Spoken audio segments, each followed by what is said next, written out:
मैं एक उदाहरण देश के सामने साझा करूं। 20-25 साल पहले की बात है, तब इतना हंगामा भी नहीं था, तब तो कांग्रेस की सरकार चलती थी। दिल्ली में एक हॉल है, जो लोग दिल्ली से यूज टू हैं वो जानते हैं, ऐवान गालिब एक हॉल है। वहां एक कार्यक्रम हुआ और उसमें आए कौन? ऑल इंडिया हुर्रियत कॉन्फ्रेंस के चेयरमैन बड़े गिलानी, जो अब ऊपर चले जा चुके कुछ समय पहले। ठीक, वो आए। मुन्ना खान साहब आप भी सुन लो, दानिश भाई आप भी, वो मेरी आंखों देखा मामला है। मैं किसी तरीके से, मेरी एंट्री वहां स्वीकार्य नहीं थी, लेकिन मैं किसी तरीके से किसी के साथ घुस गया चुपचाप। मैं शांति से पीछे बैठा रहूंगा। क्या बोले भाई साहब, कहते चूं चपड़ नहीं कर देना, नहीं उच्चारण से समझ जाएंगे, फिर बहुत मारेंगे सब लोग। मैंने बोलूंगा ही नहीं, जो आएगा उसको ऐसे ऐसे करके बस बोलूंगा नहीं, हाँ ना कुछ नहीं करूंगा। बड़े गिलानी साहब आए, ये हकीकत बता रहा हूं, यहां से पता नहीं जाएगा कहां कितना डिस्क्रिमिनेशन हो रहा है और हंगामा क्या है। जो लोग उनसे मिले हैं वो जानते हैं।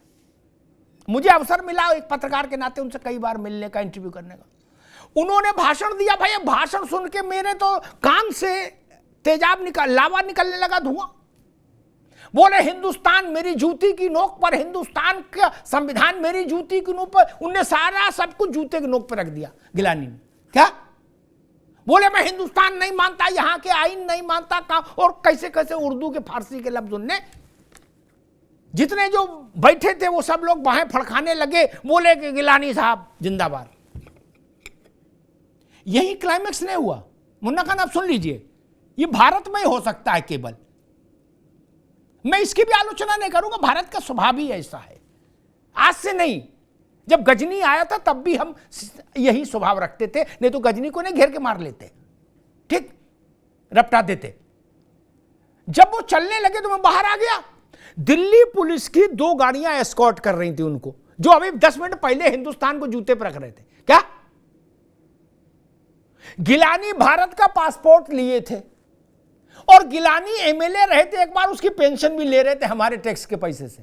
क्या ऐसे झूठे और दुमुहे लोग जब ये कहते हैं कि हिंदुस्तान में अत्याचार हो रहा है, गलत कत्लो गारत हो रही है और क्या क्या फारसी के शब्द, तो मुझे फिर वो झूठे लगते हैं। क्या इसलिए ये सब तर्क मेरे साथ नहीं चलेगा। जिन्होंने देश देखा नहीं उनको समझाओ, ज्ञान दो। मैंने तो देश खुद देखा। मुझे भाजपा कांग्रेस से अजीज कुरैशी समझने की जरूरत थोड़ी ना भैया। जितना उनने मुल्क देखा उतना मैंने देखा। एक दूसरी बात, आप किस ढंग का क्या चाहते हैं अजीज कुरैशी जैसे लोग? क्या आप ब्लैंक चेक चाहते हैं कि हम जो कुछ करें उसको अल्पसंख्यकवाद के नाम पर स्वीकार कर लिया जाए? यह संभव नहीं, होना भी नहीं चाहिए। जिस ढंग की बात आप अगर इस ढंग के तर्क के आधार पर मांगोगे तो बहुसंख्यक वर्ग अगर लोकतंत्र में अपने लिए विशेषाधिकार मांगने लगा तब क्या होगा? फिर कहां जाएंगे सब लोग?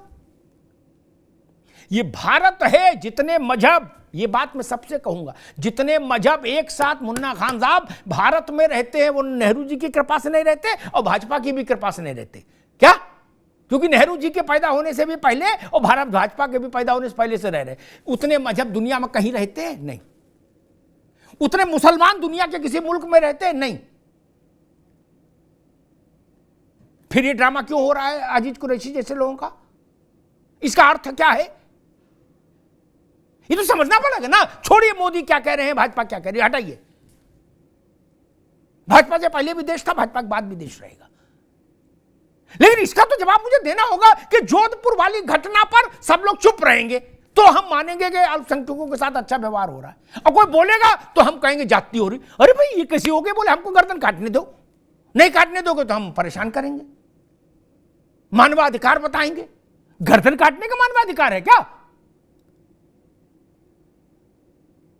और आधा ठंडा आधा गर्म एक गिलास में मत रखो, 2 गिलास रखो। फिर अजब तमाशा, बोले आधा ठंडा आधा गर्म। बोले सोमवार को शरिया और मंगल को कॉन्स्टिट्यूशन, या तो शरिया चुन लो या कॉन्स्टिट्यूशन चुन लो। भाई क्या समस्या है? एक चीज तो चुनो। 2 नाव की सवारी ठीक नहीं होती। दो नावों की सवारी ठीक नहीं होती। भिवंडी में दंगा हुआ था, भारत के सबसे खराब दंगों में एक दंगा है भिवंडी का इतिहास में, दानिश भाई को याद होगा। कांग्रेस की सरकार थी, महाराष्ट्र से लेके और दिल्ली तक गांधी परिवार का शासन था, इंदिरा जी का संभव था। हाँ। पार्लियामेंट में चर्चा के लिए नोटिस आया, तब उस वक्त नई उम्र के सांसद थे अटल बिहारी वाजपेयी। वाजपेयी ने भाषण दिया और उन्होंने क्या कहा, अजीज कुरैशी ऐसी बात नहीं कही कि तलवार उठा लेंगे, उन्होंने कहा अब हिंदू मार नहीं खाएगा। क्या इतनी बात पर बवाल हो गया, बोले जी मार क्यों नहीं खाएंगे, बोले कम्युनल हो, बोले वाजपेयी कम्युनल है। मतलब आप ये कहना चाह रहे हो कि ये मानो कि हिंदू मार खाएगा, ये बोले पार्लियामेंट में, तो सेकुलर रहेंगे, ये नहीं चल सकता। यासीन मलिक प्रधानमंत्री से इलू इलू करते थे कि नहीं करते थे? यासीन मलिक कौन है? यासीन मलिक गरीब बच्चों को इमला पढ़ाते हैं? नहीं ना। क्या कौन है यासीन मलिक? उनका बायोडेटा तो पता है ना सबको। वो भारत के प्रधानमंत्री से हाथ मिलाते थे। क्या वो कहते भाईजान आइए कहवा पीजिए? क्या कौन थे यासीन मलिक? सत्यनारायण कथा करते थे? नहीं ना। टोपी सिल के अपना जीवन जी रहे थे? नहीं ना। घोषित आतंकवादी, भारत के खिलाफ। अच्छा, कुछ भारत के जो प्रतीक चिन्ह है उनके साथ भी आप उनको भी सर्वोच्चता नहीं देना चाहते क्या? भारत का झंडा, भारत का नेशनल एंथम, भारत के राष्ट्रीय प्रतीक चिन्ह, इनसे आपको क्या समस्या है? ये तर्क कौन, भोला तर्क क्यों दिया जाता है कि हमारा मजहब इस बात की इजाजत नहीं देता? नहीं, हर मजहब से बड़ा है भारत का संविधान, भारत की मर्यादा और भारत की प्रतिष्ठा। एक ही किताब है सबसे ऊपर, वो है भारत का संविधान, बाकी सारी मजहबी किताबें उसके नीचे आएंगी। इस पर सबको तैयार होना चाहिए। और कांग्रेस पार्टी पुरानी पार्टी है, उसको अजीज कुरैशी को पार्टी से बाहर कर देना चाहिए। आज के दौर में आदमी कह रहा है कि तलवार उठा लो, इससे शर्मनाक बात क्या हो सकती है? और ये सवाल कोई संभल में बैठे किसी मौलाना ने बोल दिया होता हम छोड़ भी देते।